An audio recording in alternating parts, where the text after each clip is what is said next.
We enjoy helping people. It's why we're here.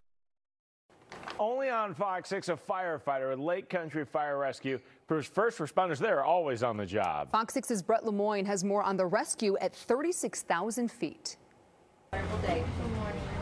When Matthew Herder boarded a flight to Arizona last week, he was ready for a little R&R. We very last minute decided to head west. Fate had another idea. The assistant chief of Lake Country Fire Rescue found himself on one of the most stressful shifts of his entire career. I think of it as like a stereotypical, like, is there a doctor on board? Right? I mean, is that kind of what would happen? It's essentially what they asked. A passenger on board lost consciousness halfway through the flight. At the back of the plane, Herder says the crew wasn't sure if the man was still breathing. It would have been something that probably could have gone a different direction if the individual had not been treated in the way that they were.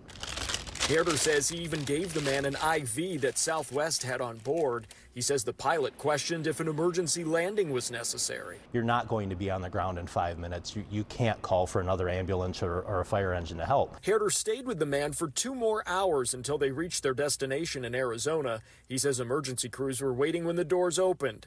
Ironically, when he had time to look at his phone, Herder says he got an email congratulating him on 30 years as a paramedic. Anyone else in the same position would have done the same thing. In Delafield, Brett Lemoyne, Fox 6 News.